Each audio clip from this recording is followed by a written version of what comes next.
Well, I'm going to get started. My name is Donna Mahon. I'm a Field Environmental Officer for Disaster Recovery in Region 2 and in Region 4. And with me today is Brian Schlossnagel, who is our CDBG-DR Program Environmental Compliance Officer. So I'm sorry I took your thunder. Did you want to? No, you did it well. All right. And so Brian is across all regions. I only focus on the two Brians across all of them. So we will get started. You have joined us for our environmental review mini session. We're going to talk about enhancing process efficiencies and incorporating new environmental criteria. And I know there's some hot ticket items in here you will be interested in. Let me try this out. Oh, there we are. And a little too slow. All right. So what are our learning objectives for today? Really, I'm going to talk about how to process a request for release of funds to avoid a choice limiting action. Giving you some information to be able to identify projects that are eligible for environmental review adoption under the Stafford Act and how to process them. Also get you acquainted with the newly established federal flood risk management standards, the FIRMS. Those are those that went into play for our new Part 55 amendments and changes the way we regulate. And Brian's going to go into some details with some case studies on that. And then also the new radon related policies there. That's also new that recently was implemented. So this is something that's affecting your environmental reviews as well. And then the environmental assessment factor has some very specific climate change impact discussion requirements there that Brian will go through as we get to the end of it. And so Brian drew the short straw, so I only have a few and won't be talking as much, and then he'll be taking over. But let's look at the agenda, and the process of efficiencies again is about some efficiencies for completing a request for release of funds, authority to use grant funds, and adoption of another agency's review under the Stafford Act. Those are some process efficiencies. We have new environmental criteria, which I just went through, but we'll repeat for our firms. That's what for our flood risk management standard, the departmental policy for addressing radon, and the climate change impact factor through an EA, and then there'll be a takeaway at the end. So we're going to start off with me speaking about requests for release of funds, probably potentially called RROF, and an authority to use grant funds, which I call an AUGF. I use the acronyms, and this is a good segue to tell you that at the back table there are a listing of all of our many acronyms, so please do feel free to take one so you can speak the HUD jargon along with us.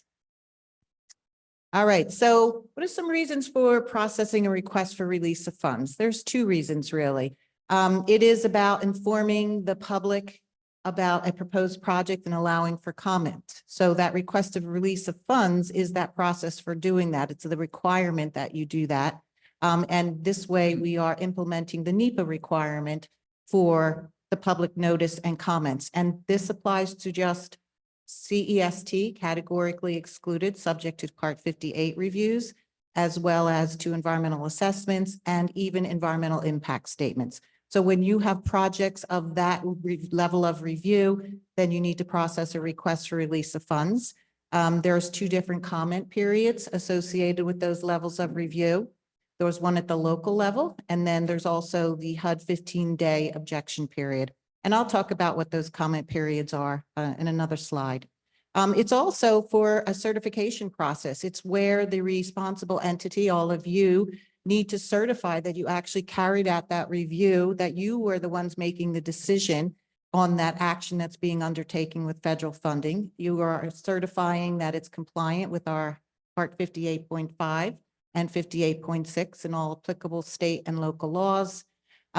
It's also within that request for release of funds. There's the question in there, does your project have a significant impact? And if not, then you're certifying to that statement as well. You're certifying that you met the public notice requirements and that you will be informing the recipient of any kind of mitigation requirements, which you are responsible for as long as you're recipients. So that's the reason we have this request release of funds, to satisfy those requirements there. I don't need to go through this whole environmental review process for Part 58. I am sure you're all very familiar with how to perform an environmental review, that you're starting with your project. What I really wanted to highlight in this slide here is that when you're concluding, Is that getting anything? I don't know. When you are concluding your environmental assessment and you've reached the finding of no significant impact of FONSI, it is at that point that you would be publishing your request for release of funds. So you would do a notice of intent with a request for release of funds combined with your FONSI. That would have for an EA a 15-day comment period. And then after that comment period, it moves on to the HUD objection period. And from there, if there are no comments of substance, then it would be the issuance of an AUGF. All right. And then for a CEST, basically same level of review. If your project conclusion is that it didn't turn exempt and you need to complete your request for release of funds, and it follows all the same step, except the comment period is 7 days. A request for release of funds is not required for an exempted activity. It's not required for a categorically excluded, not subject to as well. So it's really going to be, like I said, the EA, the CEST, or an EIS if that's applicable. This is just a summary of the process, pretty much repeating what I just indicated, that for the actual request for release of fund, the project environmental review record's been completed. It's the responsibility as the RE to mail or publish the notice of intent and request for release of funds for a CEST, which would be 7-day if you're publishing it and 10-day comment period if you're posting it. So good news, maybe most of you have read the Part 55 regulations, the amendments, and have learned that for our publication, we no longer have to be bound to newspaper publication. So that's a big woohoo for all of us, I think. You have the option should you choose, but it's not required anymore. You can publish it on an official website, and that will satisfy your publication requirements. You would still have to document that you published it on your website. And I guess we'll get some guidance on that eventually, on exactly what we want to look like.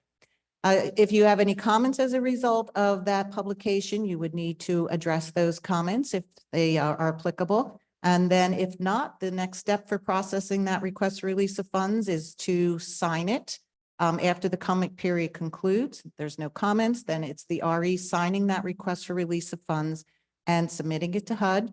That then triggers the HUD 15-day objection period. And again, if there are no comments, then the HUD issues the authority to use grant funds. And maybe it's HUD, or it could also be the state acting as HUD would be able to issue the authorization to use grant funds at that point. And then the implementation of the project and ensuring that all of the requirements of mitigation and monitoring are transmitted to the recipient, as well as making sure that it's on your radar too as a responsibility. So that was the CEST. I'm not going to go through all those steps for the environmental assessment, but just to say it begins the same, but what you're posting for an EA level of review is a FONSI and a notice of intent to request to release funds. There's no FONSI with the CEST. That comes out of an EA. And then the comment period is that 15 days for publication or 18 for posting. And then all the other steps remain the same. This is just to give you an idea of the counting of how that public comment period works. And this is really important because if you have a 15-day comment period, it needs to be a full 15-day comment period. If you've miscounted and it's 14 days, you may very well be required to republish that review, that notice, because it needs to be a full 15 days. So let's look at this calendar, and on this Monday, we're saying it was published in the newspaper or your website, as the case will be in the future, I'm sure. And then that count starts the following day on Tuesday, the 2nd. That concludes that 15. We're using an EA example here. The last day of public comments periods would be 5 o'clock or midnight on the 15th. And then the next day would be the earliest day that the certifying officer would sign the review on the day after the comments are received, or no comments are received, but when the comment period closes, that's when the certifying officer signs, and that's as early as when it can be submitted to HUD. And then that would start the HUD 15-day comment period, objection period, and then that would conclude in this example on September 1st.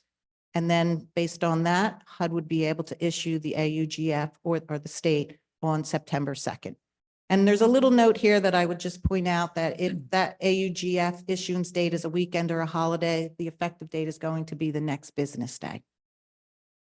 Right. So just some common errors with requests for release of funds and notices. The too short of a comment period. I just mentioned that and the importance of that because it is a legal requirement, so it needs to be maintained. So it could very well require republication, but it will prevent HUD from issuing an authorization to use grant funds. So make sure you're counting it's starting the day after the publication and you're putting those full 15 or 7 days in. Sometimes a request to release a fund or a public notice has not been signed by a certifying officer. That's a common problem that can occur.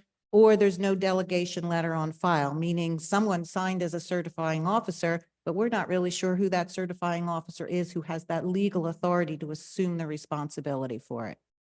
And then we have also had instances where the request of release of funds is signed before the public comment period has concluded, and that's not acceptable because you're leaving it open for public comments. You don't sign until you've certified that there were no comments, or if there were, that those comments have been successfully addressed.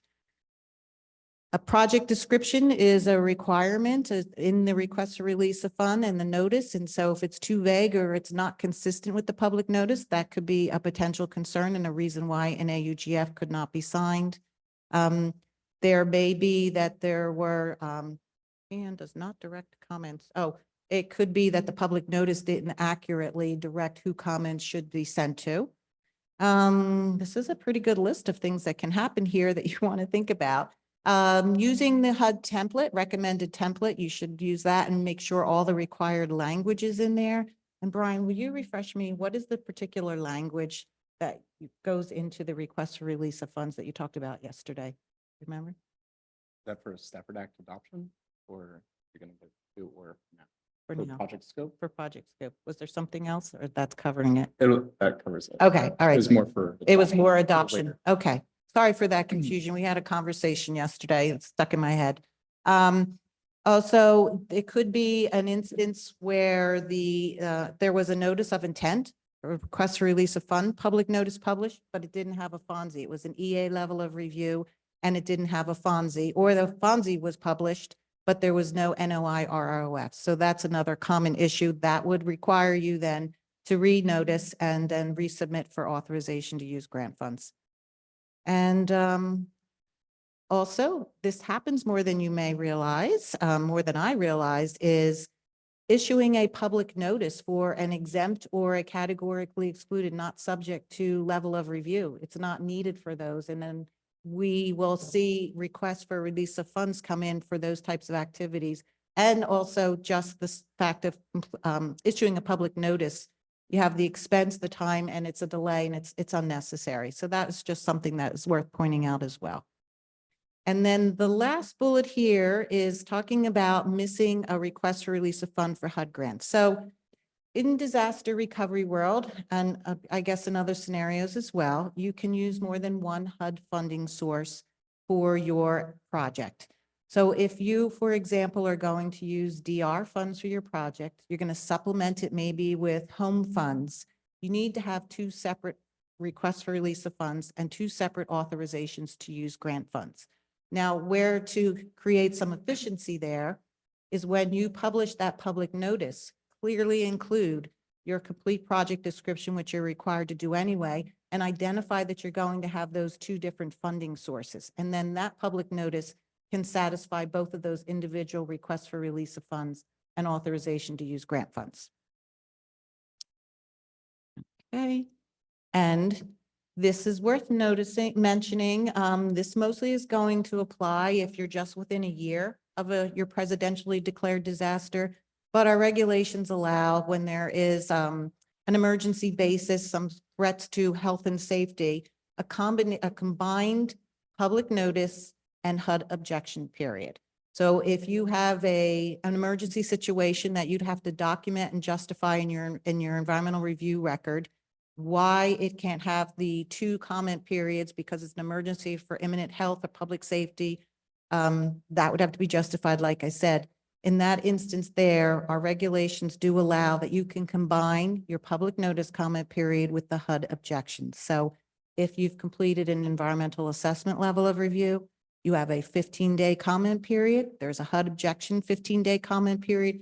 It's combined. So your total comment period would be 15 days instead of 30 days.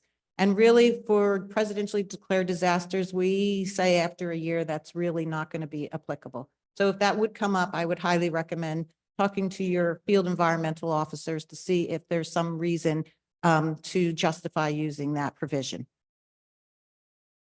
And then here are just some resources for your use, your information.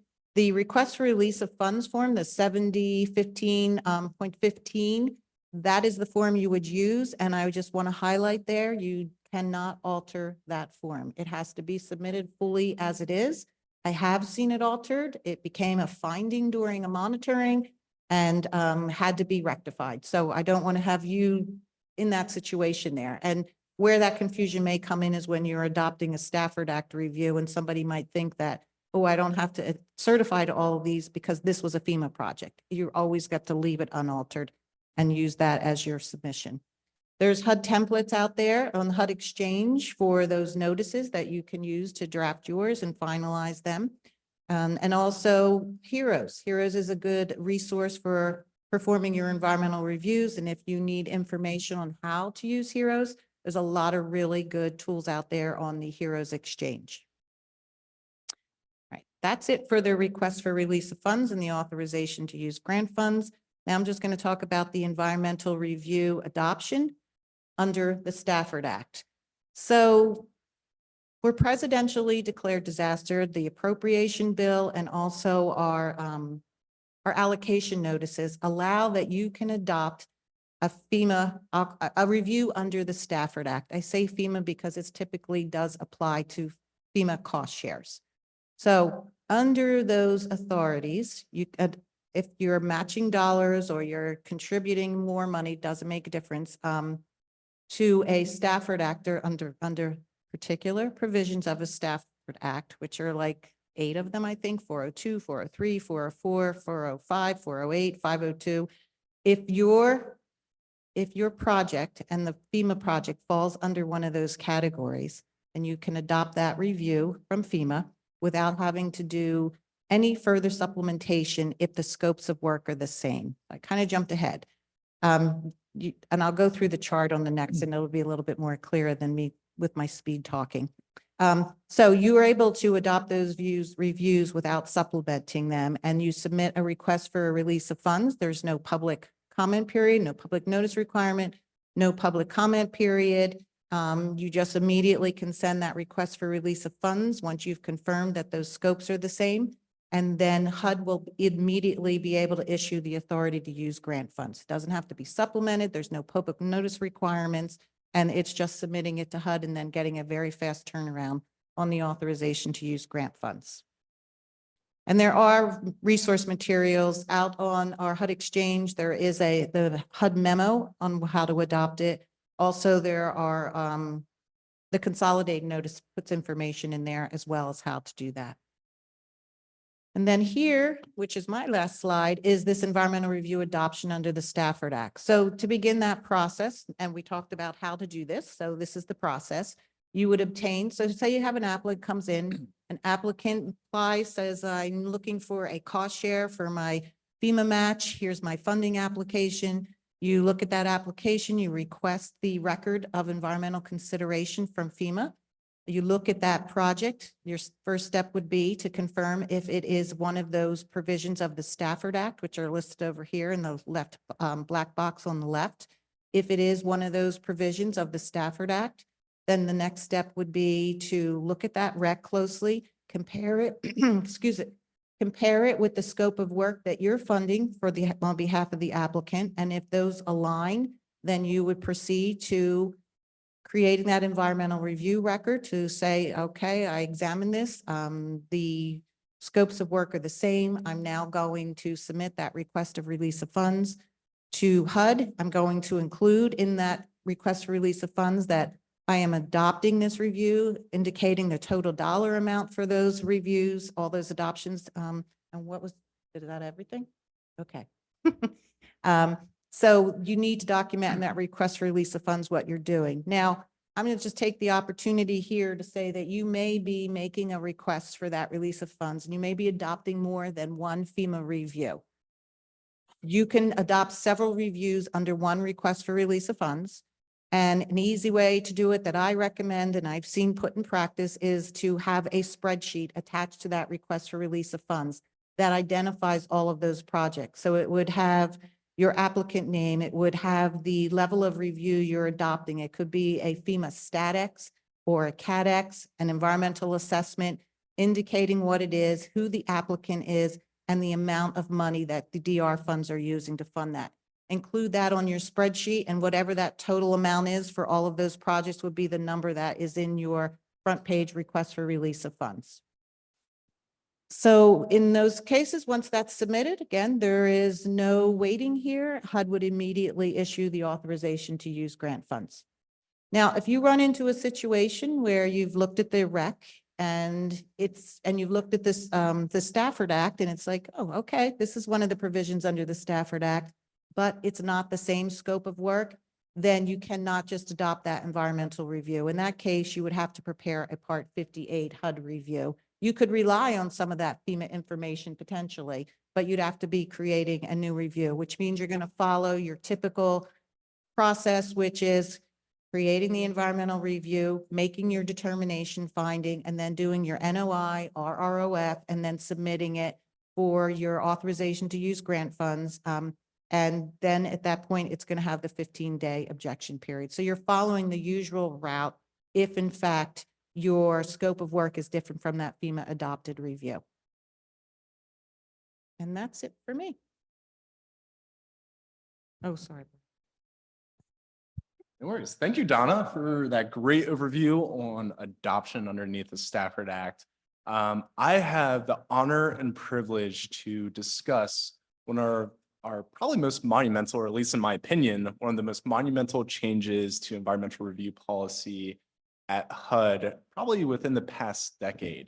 We have a couple new policies to discuss here today. So the first of which is the Federal Flood Risk Management Standard, or FFRMS. So to dive into this, I want to do a quick poll of the audience. I know people might be getting sleepy in the afternoon and we're holding you up from happy hour. So by a raise of hands, which of our CDBG-DR grantees here have their grant connected to some type of flood disaster? Okay, look around. That's probably over half of the individuals here that have their CDBG-DR grant connected to a flood disaster, and you are not alone. So from 1996 to 2019, we have seen 99% of our US counties were impacted by some type of flood. And that number is staggering when you really think about it. And also goes to show that flooding is not just a regional issue. This is not just a Gulf Coast issue. This is not just a Great Lakes issue. This is an entire national issue that we have to consider and design for. And going back to 2017, we had 8 flood events that had a cost of damages that passed $1 billion. And if you take all 8 of those disasters and add them together, the damages were over $30 billion. That's a pretty staggering amount for just 8 disasters, let alone all the other flooding impacts across the country that are not included in that. So it just goes to show that there is a lot of money that's being tied to these types of disasters. And when we're thinking about resiliency and building back, we want to ensure that we are preserving our federal dollars are being invested into these communities to prevent these types of issues from occurring down the road. In addition, we recognize that flooding and severe storms affect all communities, but we also recognize it is more difficult for socially vulnerable populations such as low income and minority communities to recover from flooding impacts. And then finally, we are recognizing, we see it every single year with the dollar amounts of flooding and the level of flooding each year, that flooding is starting to be exacerbated by climate change and is getting worse and worse over time. So our current way that we map floodplains is no longer efficient. And so that's where FFRMS comes back to. And to give you a brief history of the entire portion of this, back during the Obama administration, he issued Executive Order 13690, where he proposed a new federal flood risk management standard, and it was established to address the current and future is the key word there, flood risk, and improve resiliency and ensure that projects funded with taxpayer dollars lasted as long as intended. Then during the last administration, that executive order was rescinded, and then under the current administration, it was put back into place. So HUD and our peers have been diligently working to address FFRMS and incorporate it into our federal regulation. And we have been successful on April 23rd, 2024 to issue out our FFRMS final rule, which was published on April 23rd. It goes into effect May 23rd of 2024 with a compliance date of June 24th, 2024. So what is the overall FFRMS final rule intent? And ultimately, this is modifying HUD's floodplain management regulation to better address flood risk. All those reasons that we talked about at the very beginning to increase, to take a look at future projections of flooding that are being exacerbated by climate change, to preserve resiliency, to preserve taxpayer dollars that's going back into these communities, and then ultimately to help protect LMI communities for this. And in addition, our FFRMS final rule implements Executive Order 13690, but it also addresses Executive Order 14030, our climate-related financial risk, which was issued out on 2021. And ultimately, this is updating our Part 55 regulation and also Part 200. So it's important to note that HUD isn't the only agency that is addressing FFRMS. So if you go back to that executive order, it's really calling for all federal agencies to address. HUD is just first out of the gate, but we are certainly not the last agency that's tackling FFRMS. Several of our peers are currently developing and finalizing their own FFRMS regulation. I know USDA, FEMA, they're all working on their own FFRMS rule. So we anticipate those to be closely following behind us in the near future. So let's start discussing what are some of the big changes with FFRMS. So we indicated that there's a whole update to Part 55 of our regulation. So ultimately, it's redefining our floodplain of concern and regulates a newly defined expanded FFRMS floodplain instead of our previous 100-year floodplain to account for increased flood risk over time. So this expanded floodplain is also going to be the elevation requirement for new construction and substantially improved structures, which may be a new term. We have a slide coming down the road to discuss what substantially improved is. In addition, it clarifies, strengthens public notices and flood insurance requirements, incorporates flexibilities in allowing HUD assistance for specific properties and floodways when specific criteria are met, and a couple other things. But due to our current time for this presentation, we are going to focus on the first two items here of that increased floodplain and the elevation. And that is really the biggest bulk of the FFRMS too. So we're going to solely focus on that so that way we can get through some of these key concepts to set a good foundation for you. There's a lot here, we recognize that. So use this as an opportunity as your first introduction to FFRMS, and there is going to be a whole slew of different guidance, webinars coming down the road that are going to be able to expand the knowledge that you're taking here and take it to that next level. So let's start talking about the redefined floodplain of concern. So we first recognized that the prior floodplain of interest was our 100-year floodplain, and you're going to hear me use a lot of different terms talking about the 100-year floodplain, which is also the 1% chance of flooding, or also our base flood elevation, or BFE for short.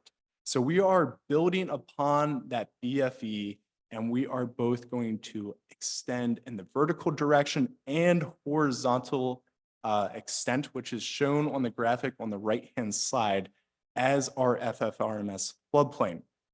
And in this expanded FFRMS floodplain, any project that's being incorporated into this area will require an 8-step process instead of our previous regulation where it was only the 100-year floodplain. And in addition, this new expanded floodplain is going to correspond directly for the elevation requirements that are associated for new construction and substantially improved structures.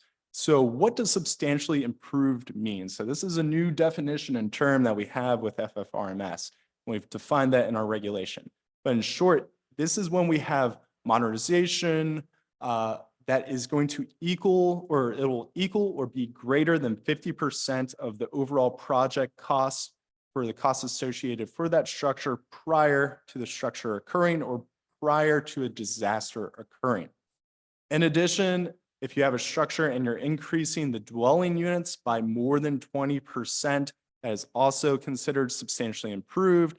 And for our non-residential structures, if you increase the capacity of your employees or your customers by more than 20%, that is also going to be considered substantial improvement. So we have this little cheat sheet or matrix to kind of represent when does elevation apply and when is floodproofing an option. So to again emphasize, elevation and floodproofing are going to be solely connected to new construction and substantial improvements. So for residential properties, we can easily see for new construction and substantial improvements, we are relying on the FFRMS floodplain as our elevation. However, there's also this floodproofing opportunity for a mixed use buildings where all residential units are elevated above the FFRMS floodplain, but you may be utilizing the first story for other purposes, such as a parking garage where you're doing floodproofing measures. And again, for minor improvements, there's no elevation requirements, no floodproofing requirements. Similarly, for non-residential structures, again, for new construction and substantial improvements, we're utilizing that FFRMS floodplain as our elevation requirement. However, since they're for non-residential structures, we also do have a floodproofing alternative that's permitted for these projects. And again, for minor improvements and other actions for non-residential, elevation is not required, nor is floodproofing as an alternative. So you may be thinking, well, what is FFRMS floodplain? How are we considering that? And HUD has outlined 3 different methodologies that we're going to dive much more after this slide here. But to first introduce our 3 different concepts, we have our climate-informed science approach. And this is the elevation and flood hazard area resulting from using the best available actionable hydrologic data and methods that integrate current and future changes in flooding based on climate science. So this is taking lots of different variables into account to take a look at the different projections of flooding for the foreseeable future at different time intervals. Our other 2 methods are going to be probably a little bit more familiar to you. So the first of which is the 0.2% annual chance floodplain approach. And this is simply just the 500-year floodplain that you'll find in a FEMA flood insurance rate map. And our third option is our freeboard value approach. And this is going to use that base flood elevation or the 100-year floodplain, to recall the distinction. And we are going to either apply an additional 2 feet in the vertical direction or 3 feet in the vertical direction, which will then expand out horizontally depending on your topography of your landscape. And we're going to go a little bit more into the content of when to apply the 2 or 3 feet margin in our next couple slides. So we have a quick comparison of our regulation pre-FFRMS on the left-hand side, and then we are going to compare it to our new FFRMS floodplain. So our former Part 55, we utilized that 100-year floodplain to identify projects in the floodplain, and if they were included in that area, the 8-step process would be required. In addition, if you had a critical action, which we have defined coming up here in the next slide, if you had a critical action in the 500-year floodplain, you would also have to do an 8-step for that particular critical action project. And for these, or to evaluate this, we would use our FEMA flood insurance rate maps, or FIRMs for short. And to really take a look at these FIRMs, the one big setback is that they do not take account for climate change or new developments into account, and maps may be outdated. So if you take a look at some of these, there's a timestamp with each of the FIRMs. Some of them can be more than 10 years, and things have changed. You're adding new developments, which is creating more impervious surface areas. So you're going to have more runoff. So that is changing your environment and changing the floodplain. So our new FFRMS floodplain is going to utilize those 3 different mapping methodologies that we just outlined. And that if your project is located in that FFRMS floodplain based on those 3 different methodologies, you will then be required to do the 8-step process. In addition, if you have new construction or substantial improvements, you will also be expected to elevate to that floodplain as well. And this is really designed, again, to account for changes in risk over the projected life of a structure or facility, to account for the future risk. And also, this really shifts the focus from flood control and protection to flood risk management. So how does this really stack up against CDBG-DR elevation requirements that we see in the consolidated notice? So if we take a quick look, there's going to be some slight similarities that may resonate with you with the 500-year floodplain and the freeboard value approach, but there is a couple slight differences. So for non-critical actions, the CDBG-DR elevation requirements is that if you had a non-critical action and you're located in the 100-year floodplain, you would elevate by an additional 2 feet. So the big difference is we no longer had that horizontal expansion, which FFRMS is kind of changing. And then for critical actions, the elevation requirement was to take the higher of the 500-year floodplain or 3 feet above the 100-year floodplain to see whichever was the highest of the 2. And again, the big difference here is that approach didn't really have the additional horizontal extent when you're applying the additional 3 feet above the 100-year floodplain. So what is a critical action? You've heard me talk about that a couple more times. It has an additional elevation height associated with it. And these are for different structures or facilities for which any risk of flooding is simply too great. So think of your hospitals, fire stations, police stations, your power grid system, any of which, if they are flooded and decimated, they are going to fully disrupt the fabric of your community and make recovery more difficult. So for these types of facilities and structures, we are building in a factor of safety and have a higher elevation requirement associated with them. So to simplify this, so we identified that we have 3 different methodologies, but which one do you choose and when? So to organize our thoughts here, we have developed this flow chart. So this is probably one of the things that you're going to want to print out or have readily accessible for you. So that way you can easily follow when to use the different methodologies when they're appropriate. So this is first divided up into 2 different segments, depending if your project is a critical action or not. So if your project is a non-critical action, you're going to follow the pathway on the left-hand side. I guess left is this way for you. And you're first going to ask the question, is there a SISA map available? And if there is, our preferred methodology is to utilize that SISA map as your FFRMS floodplain. However, we recognize that SISA maps are currently being developed. There's only a small percentage of the country that actually has SISA available, and this is going to be expanded over time. So while that is being developed and worked on, we have a couple of different alternatives associated with it. So if there's no SISA for your non-critical action, you're going to then take a look at your FEMA firm, and you're going to ask yourself, is there a 500-year floodplain or your 0.2 PFA mapped out on that firm? If it is, you're done. That is identifying your FFRMS floodplain. And if your project is located in it, you are then in the FFRMS floodplain. However, some FEMA firms do not have the 500-year floodplain mapped out. So what do? Well, you're going to rely on the 100-year floodplain and apply the freeboard value approach to that. So this is where you're going to take a look at the 100-year floodplain, and we're going to apply an additional 2 feet to that BFE. And again, this is extending both in the vertical direction and horizontal direction for the FFRMS floodplain. So the critical action on the right-hand side of this flow chart is fairly similar with some subtle difference. So the first thing we're going to ask ourselves again, is CISA available? Are there CISA maps? If the answer is yes, that is going to be utilized to map out our FFRMS. However, if it's not, we're going to then rely on the FEMA firm. And here's where things get a little bit different.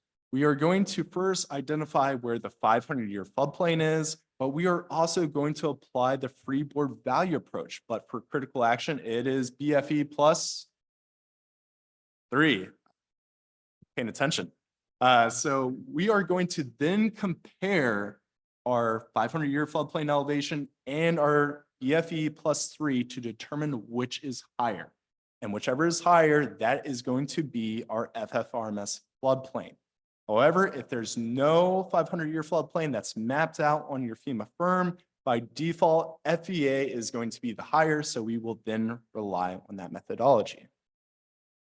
So when using CISA, we're going to use CISA when the area contains available and actionable CISA data and includes data that can be assessed via tool, resource, or other process to define the floodplain using CISA.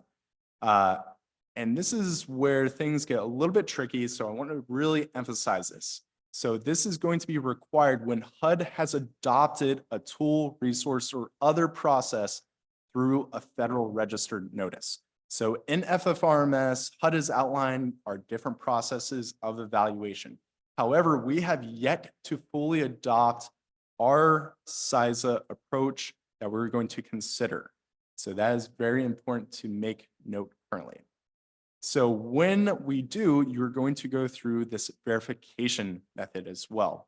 So for federal CISA data, we want to ensure that it is at least equal to or greater than the base flood elevation. And we also do allow grantees to use local CISA data because there's more and more areas that are making this a requirement. So for local CISA, we do have a little bit more stringent requirements associated with it. So for non-critical actions, the local CISA has to be at least as high as the lower of the 0.2 PFA or FEA, in this case, base flood elevation plus 2. And then for critical actions, we have to compare the local CISA and ensure that it is equal to or greater than the higher of 0.2 PFA or the freeboard value approach. In this case, for critical actions, it is BFE plus 3. So in this case, this will project the location, or if the project location is within that CISA floodplain, either the federal CISA or local CISA, it is then in the FFRMS floodplain, and the 8th step is required. And that will also coincide with the elevation requirements, again, for new construction and substantial improvements. If the project is located outside of this FFRMS floodplain, you're done, and you can document that floodplain management is in compliance. However, once again, if there's no CISA maps available, you will then defer to the 0.2 PFA.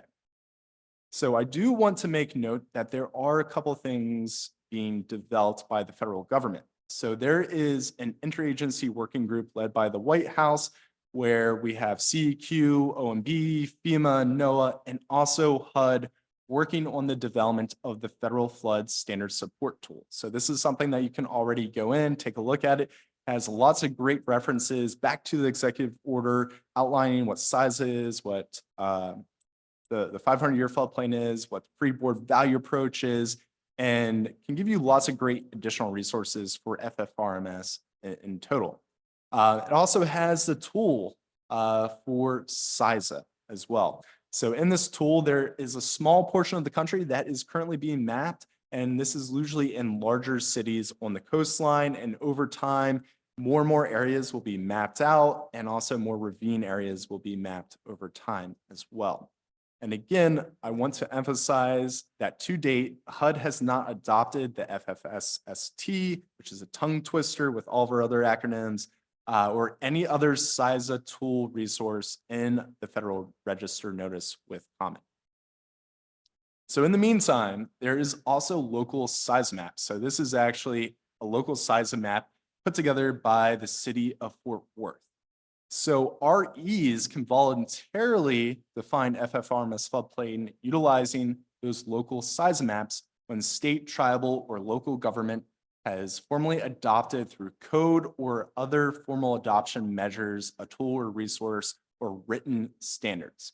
And again, if you have adopted the local CISA map in your preferred methodology voluntarily, there is that checks and balances that we already discussed. The save on a little time. Again, they're there for your reference, depending if it's critical action or non-critical action. So if there's no CISA maps are available, again, we are going to take a look at the point 2 PFA. And here we are going to utilize the FEMA Map Service Center where we can pull and take a look at the FEMA firms. And we're going to be able to plot out our project location. And if our project is located in the 500-year floodplain, then we will be required to do the 8-step process. So for non-critical actions, if there is the 500-year floodplain, we are done. And we just have to simply determine if our project is located in the 500-year floodplain or is out of the 500-year floodplain. And that will also determine our elevation requirements for a project if applicable. Again, for critical actions, this is where things start to take a little bit more investigation. And we have to take a look at the 100-year floodplain or the BFE and apply an additional 3 feet. So that way we can do the comparison of figuring out, is our 500-year floodplain higher or is our FEA higher? And we're going to select the higher of those 2 different methodologies. And to give a quick example here, we pulled a FEMA firm for Johnstown, Pennsylvania. And this might resonate with some people where there was a major dam failure several years ago that flooded the city. So this area has a history of flooding. And here you can see in the FEMA firm, the blue area represents our 100-year floodplain. The orange area represents the 500-year floodplain. And it might be a little small, but there's kind of little wavy lines going across the river in 2 different spots. And this marks the elevation for the 100-year floodplain at those 2 different instances. You'll also know the 500-year floodplain doesn't have the elevation associated with it on this FEMA firm. To get that, we will actually utilize the flood insurance study, or FIS or FIS, whichever you prefer. And there's usually typically a hyperlink associated with the FEMA firm to get this document. And it's a big PDF, and it contains lots of different elevation spreadsheets that you see on the right-hand side. And what this is doing a cross-section across the river, and you can see the elevation of the stream bed, the 10% annual chance flood, 2%, 1%, and finally the 0.2 annual chance floodplain. And along the river, there's different markers associated with the firm. You can kind of see those in the cross-sectional where you have A and B applied. And also typically the flood insurance studies also have different markers such as bridges or dams marked on the federal or flood insurance study as well. So that way you can see where you are in association with the actual firm and can determine what the exact 100-year and 500-year elevation is for your specific project. So this is a great resource to be able to clearly identify what that elevation is. And if there's more questions, happy to kind of show you after the presentation. So if you don't have a 500-year floodplain mapped, we're then going to use our freeboard value approach. So again, we're heavily relying on our FEMA Map Service Center to obtain that FEMA firm. We're going to take a look at the base flood elevation, and we're going to apply that freeboard value approach. So for non-critical actions, we're applying BFE +2. I know I'm repeating this, but this is really important concepts and the foundation of FFRMS. that we really want to make sure everybody fully grasps to take along with you. And then for critical actions, we're applying BFE plus 3 feet for our freeboard value approach. And if you're located in these areas, then you will do the 8-step process, your elevation requirements for new construction and substantial improvements. Once again, apply. So let's take a good example. This is probably the more complex of the 3 to really visualize. So on the left-hand side here, we have kind of the theory behind this. So we have our channel, we have our base flood elevation, which is simply the 100-year floodplain. And we're going to apply an additional 2 feet for a non-critical action that extends the BFE by 2 feet. But water is a liquid, so it's taking the shape of the topography. So water is not only going to rise up 2 feet, but it's going to extend out in the horizontal direction. So if you have a very steep bank, that horizontal distance may be just 1 foot or a matter of a couple inches. However, if the topography has a gentle slope, it may go out several yards. So that is very important to take into consideration. So in the bird's eye view, you can kind of see where the channel is, how far the FEMA 100-year floodplain is to the topography of the 100-foot elevation. And then with the additional 2 feet, you can see how that is expanding out in the horizontal direction. So for our example here, we're going to take a hypothetical new construction. I forget the town of this example, but it takes place in Texas, and it is being constructed right beside a stream. And so in the middle graphic, you can kind of see the topography, how it's gently sloping down to the river here. And when we pull the FEMA firm, there's no 500-year floodplain maps, and we have a 100-year floodplain that's mapped, which is immediately adjacent to our property. So right away, a couple things are going off in our minds that A, you know what, there is a very good chance the freeboard value approach is going to apply here, and our project is going to be in the FFRMS floodplain. So how do we start to take a look at this? Well, we're going to look at the firm, and there's 2 different spots on the firm that indicate the 100-year floodplain elevation. And those are kind of marked out in the red rectangles. So on the southern end, we have a BFE of 489. So if we have a non-critical action, we're going to add an additional 2 feet, critical actions, an additional 3 feet. And then we're taking a look at our property, and we're taking a look at the 4 corners to determine the elevation at those individual spots. And in our southeast corner, we can kind of see that our elevation there is 487.5, which is ultimately lower than BFE plus 2 and BFE plus 3. And if we take a look at all of our different corners, we can see that the west-hand side of this property is going to be outside of the elevation requirements when we apply the freeboard value approach, and the eastern points are all within the freeboard value approach. So this yellow line that's added to this map represents that horizontal extent from the 100-year floodplain. And we can kind of see that's going halfway through our property. So we can determine that we are now in the FFRMS floodplain. And since this is new construction, guess what we're going to have to do? We're going to have to elevate. So again, I recognize this is a lot of information, and we kind of just hit on the elevation portion and also the floodplain portion. And this is all relatively new. So the first thing I would recommend everybody, if you haven't done so yet, take a look at the Federal Register. That is your main primary resource. But there is lots of other information that is forthcoming since this is relatively new. I know May 30th, there is a webinar. And there's another FFRMS Final Rule webinar series. I actually think with the demand, the May 30th webinar is already at max capacity, but that will be eventually available online where you can access for future reference. There's different guidebooks and other material that's in development. So that way we can encourage everybody to utilize those resources to become more familiar with FFRMS. Okay. So now we're going to start to shift gears over to HUD's, the department policy for addressing radon. which is our second most newest addition to environmental reviews.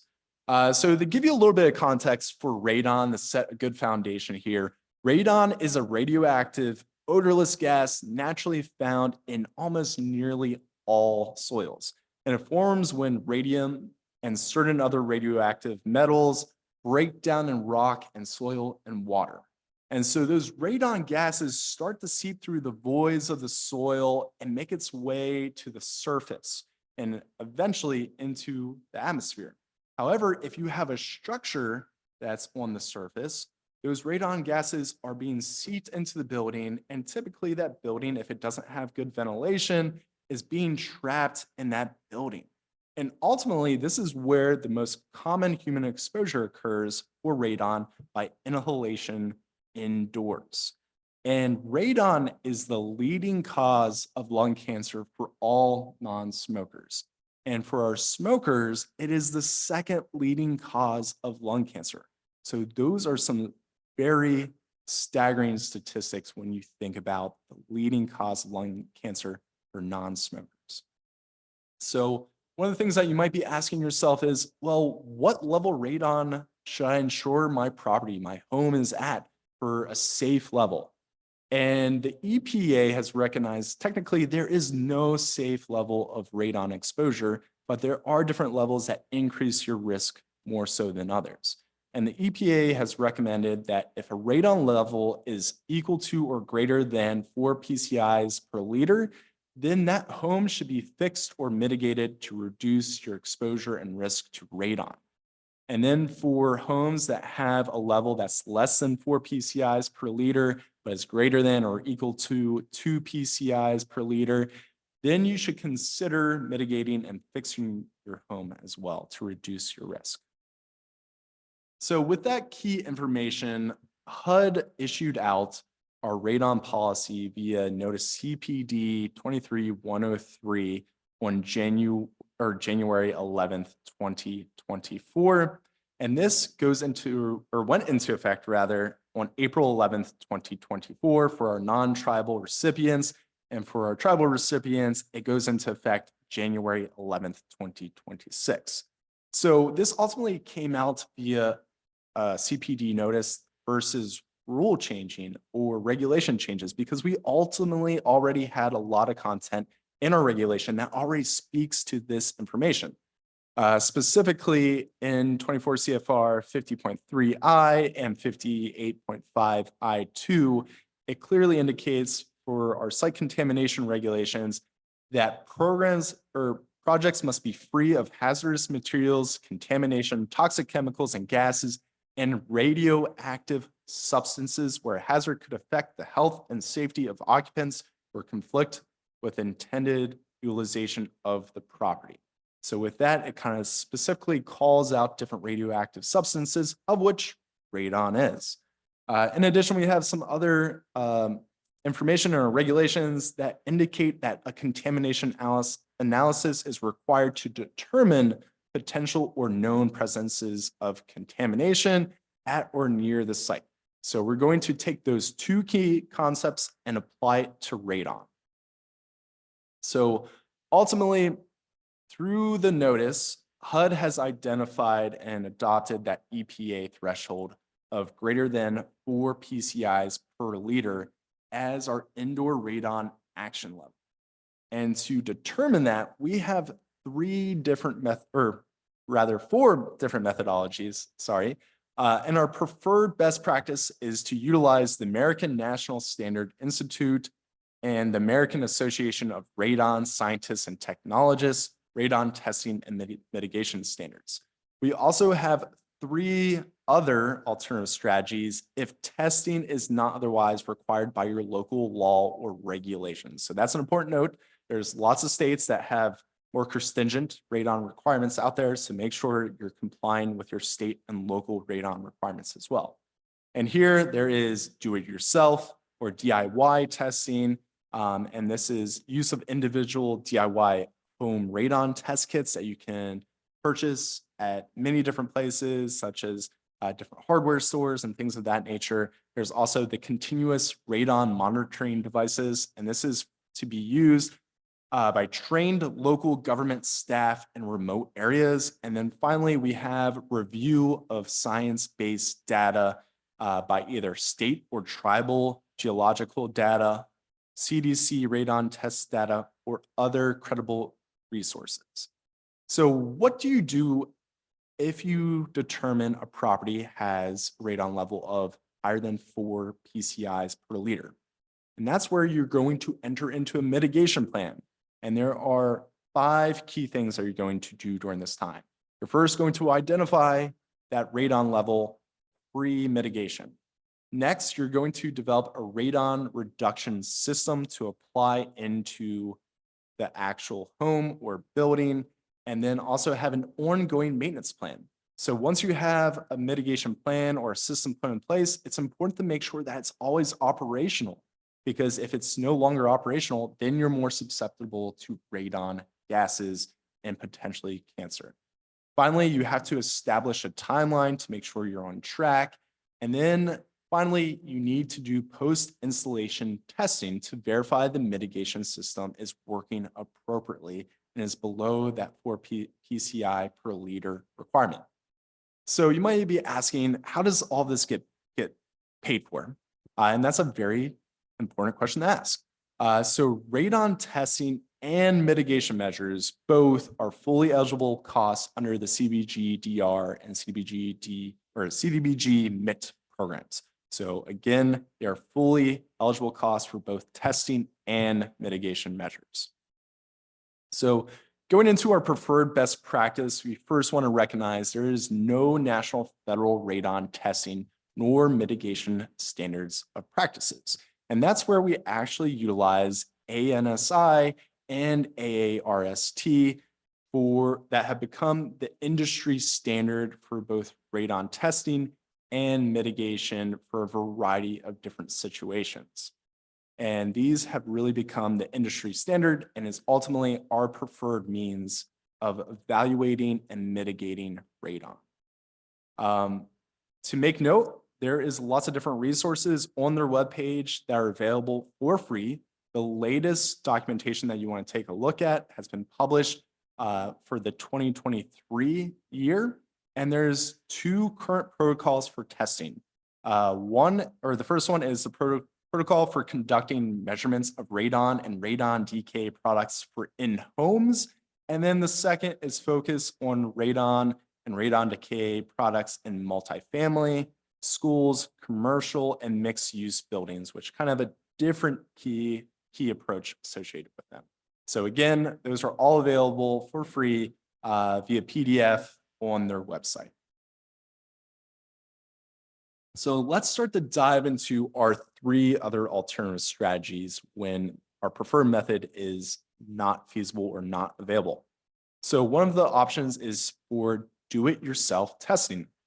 And this is eligible for single-family homes and 1 to 4 unit buildings. So that's an important distinction, that we can't use DIY testing for any type of structure, any type of building. It's really meant for single family and 1 to 4 unit buildings. And the great thing about these DIY testing, no prior training is needed. You simply have to take a look at the instructions, ensure that you're following those instructions. In addition, you want to verify that the radon DIY test is approved by the National Radon Safety Board or the National Radon Proficiency Program. And once you have completed the test in the home, you're going to package that up and mail it out to the lab, and you will then receive your test results. And typically these DIY tests range from $15 to $40 and include the lab fees. So typically relatively inexpensive and accessible to get a radon test with it.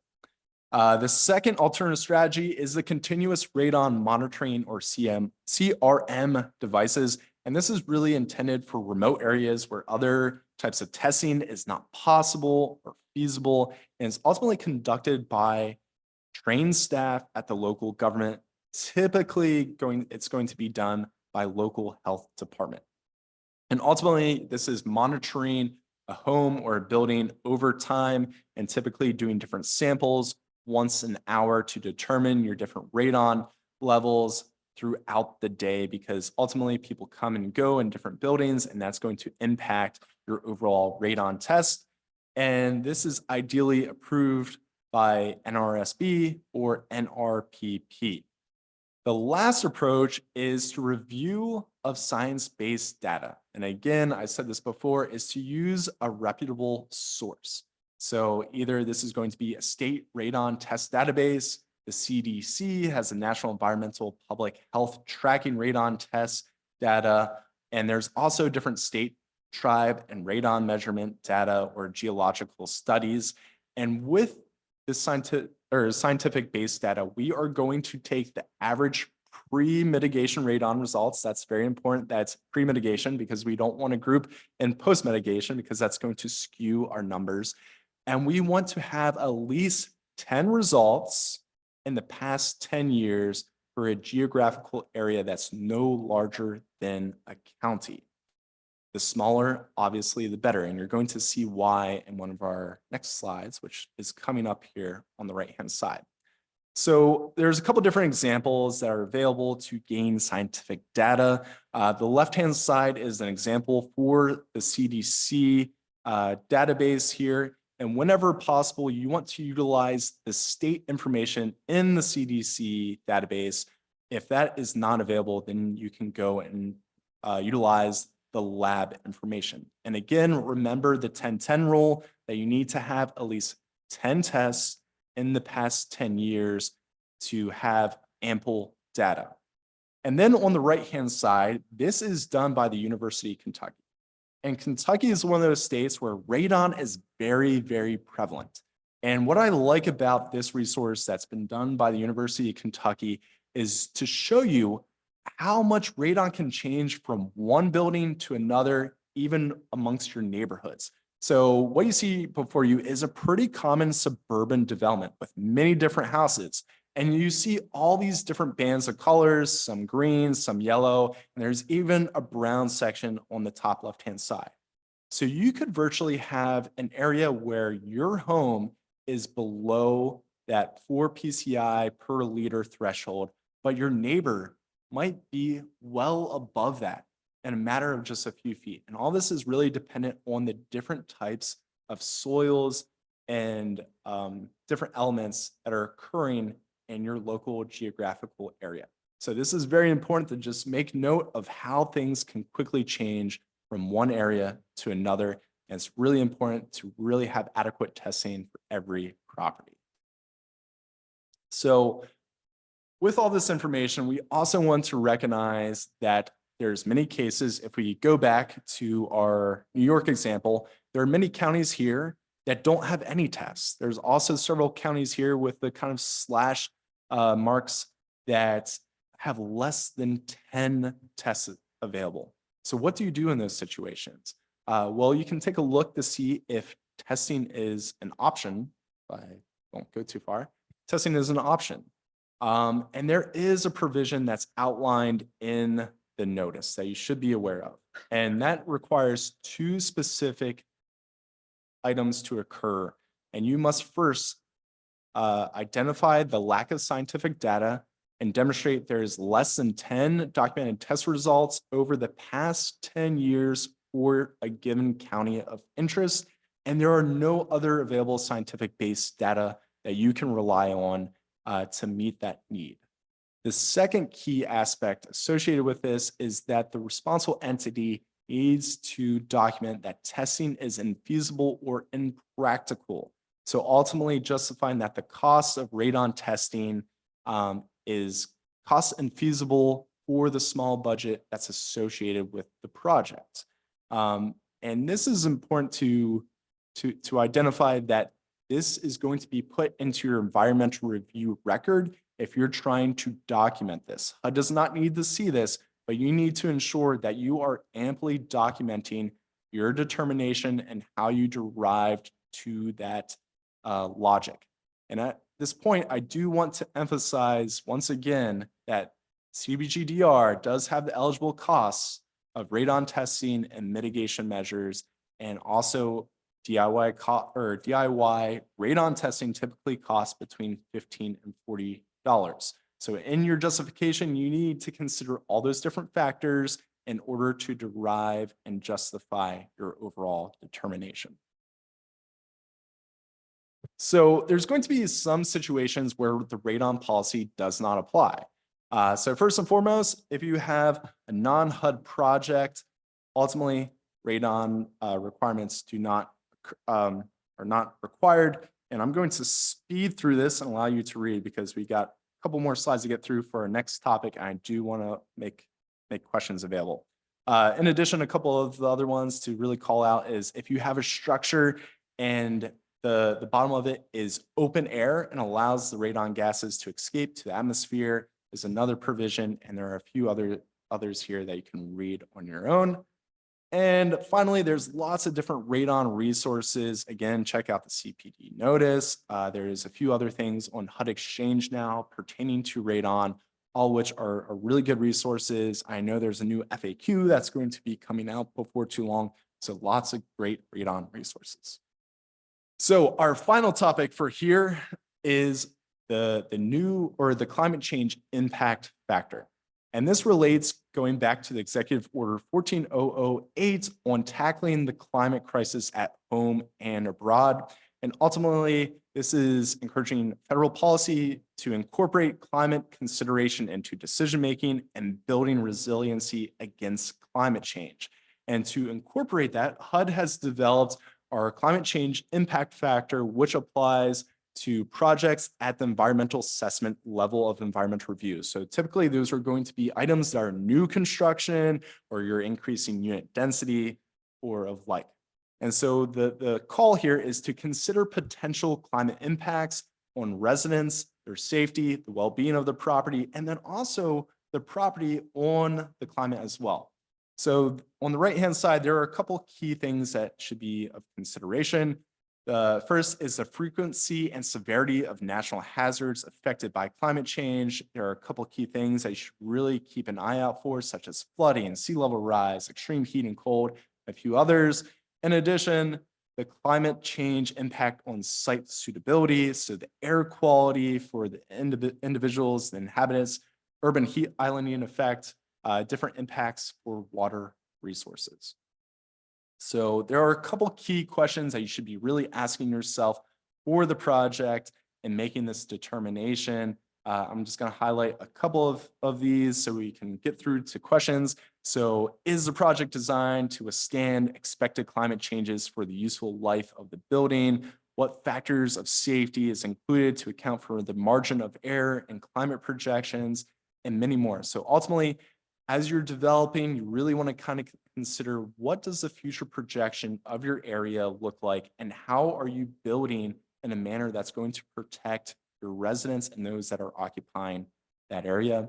In addition, what type of contributions to climate change are there? So as we're building different buildings and structures, what is the carbon footprint? How is it going to impact carbon emissions? And how is that going to impact heat islanding for the area? Are we incorporating different electrical vehicle stations to accommodate our residents and many more? So how do you analyze? How do you start answering some of these questions? And well, there are a slew of different resources, more than there have ever been before. And I see a couple of our partners from PDR in the back here. And if you missed it, they had a session right before this in the resource room going over some of these great resources. And these are great tools where you can put in your property address and get a good sense of what the different projections are on a variety of different issues of temperature, droughts, and many more other factors here. But in addition to some of these federally developed resources, there's lots of great local information pulled together by states and local governments and also universities that you should take a look at. And again, in addition, there are a slew of different mitigation measures that you should consider. So once you identify all these different potential risks, how are you aligning your resources to address and mitigate? That may be by nature-based solutions, putting white roofs on buildings, making zero emission structures. Or in the last session, they started talking about different building codes associated with that. But there's also lots of other great resources that HUD has put together. A couple of them are listed here before you that you can take a look at. And to wrap things up, ultimately for reducing administration burden takeaways, the big thing for request for release of funds and authority to use grant funds, we want to avoid choice limiting actions. And to do so, really understand common request for release of funds errors to avoid delays. We also want for FFRMS, I'm charging everybody here, you have now a good foundation to establish FFRMS. Now it's taking that next level to dive in deeper, have your curiosity spark. Go to the Federal Register, take advantage of these other resources so that way you can build and expand that knowledge base so you become more familiar with FFRMS. And same thing applies with radon and also climate change impacts. So with that, I want to open it up to questions.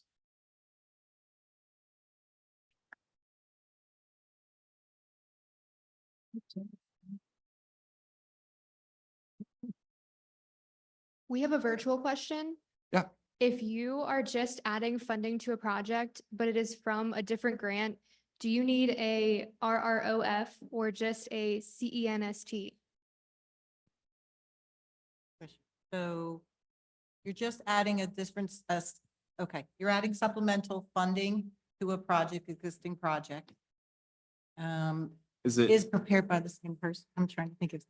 Yeah, a couple questions with Yeah. that. Is the other funds HUD funds and you're supplementing with additional HUD funds? Yeah, they're virtual. Oh, Yeah, so let's assume that's the case. all right, Uh, all right. We're there's gonna assume CS. that it's CN. So if they have an existing review, environmental review, and they're supplementing with funding, and it's the same responsible entity that prepared the original review, then they can just do a CENST, categorically excluded, not subject to, under our 5835-7, I think it is. B7. And then that way, it's just documentation of that they're adding supplemental funding. If it is a different funding source, then they cannot just supplement it. They would probably do a reevaluation of that environmental review to see if all of those findings are still the same. I would go there with that. Yeah. Yeah, I think that's an important distinction is verifying the scope of work has not changed and is substantially the same. Otherwise, reevaluation would be required. Okay, thank you. For that. Ooh. You mentioned that posting in a paper is no longer required for categorically excluded, not subject to, I'm sorry, CEST. I like to use the initials as well. Right. Doesn't have to be in a newspaper any longer. It can be published on an official website. Where is that in the Federal Register? It's in Part 55 under the Federal Register 2023-05. Can you say that one more time? Sure. It's the Federal Register 2023 and it's O-05699. O-25699. Yep. And also if you go to the HUD Exchange, you can get a link to the Federal Register notice in there as well. When did that change? That's part of the FFRMS final rule. Yep. That just happened. That Yeah. just happened. This flood. Right. That goes into 2 weeks effect- ago? Yeah.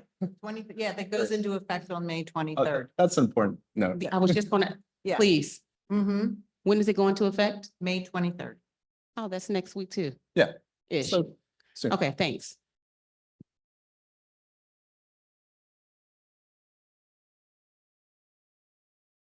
Oh, Michelle, you have a question for it?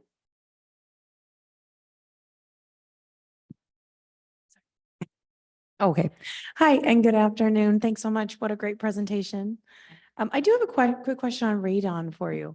I was curious if there are construction materials or building design considerations that would naturally lower like radon in a building. Like for instance, if a home was completely made of concrete, does that naturally lower the radon? Yeah, so full disclaimer, I'm not a full radon expert with all the different building materials, and I would go back to some of the mitigation PDFs that we referenced as well. I think typically some of the common aspects that are incorporated for new construction are different vapor barriers, because if you think about concrete, it's actually porous and can actually absorb water up through. There's tiny little voids in that. So concrete isn't really the best way to mitigate radon. It still allows radon to be seeped through the surface. So oftentimes there'll be more a vapor barrier that's added underneath the slab to prevent radon.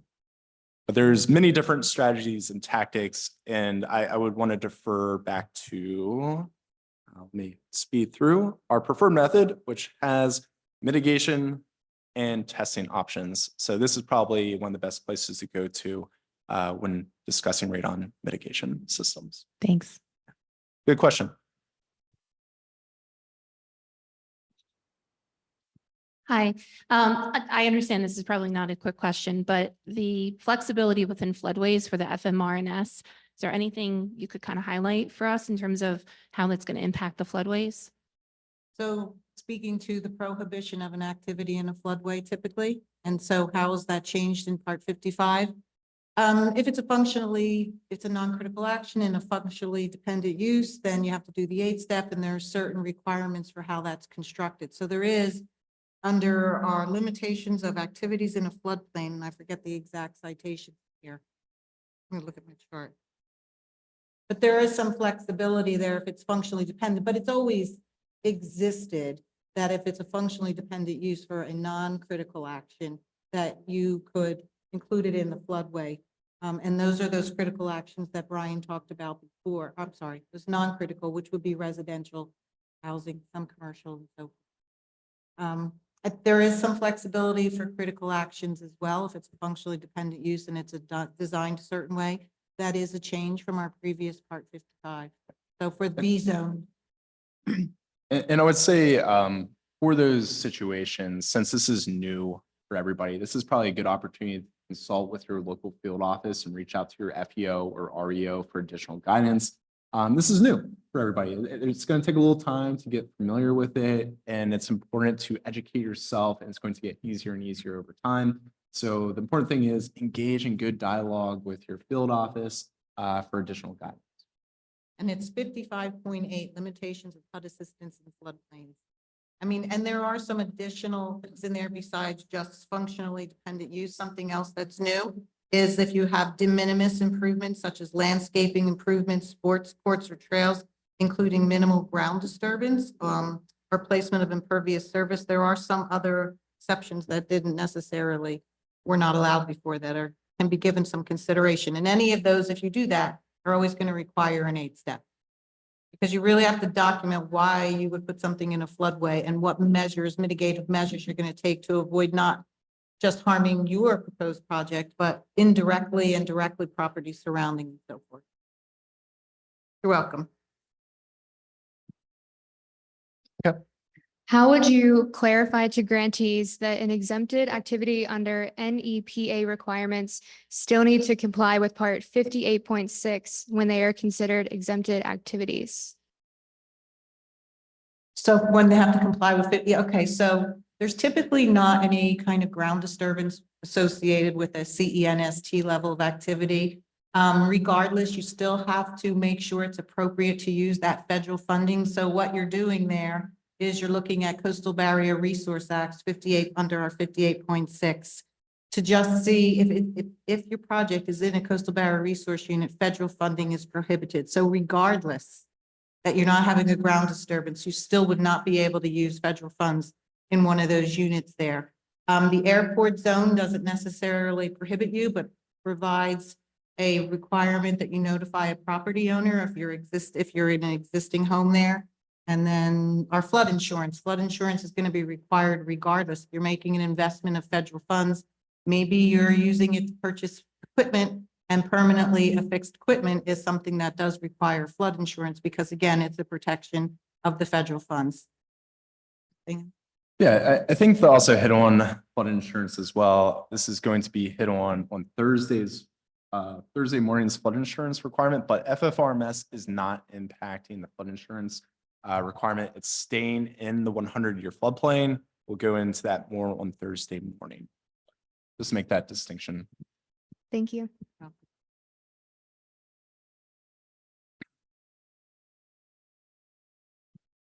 Anything else? All right, you have been an amazing audience, and I know we are holding you up from getting together for happy hour. So if you have any questions, feel free to come up to Donna and I afterwards. We'll hang out here for a little bit and happy to discuss some of these new policies and procedures put into place. We're here all week. We're here all week. It's not here. Thank you.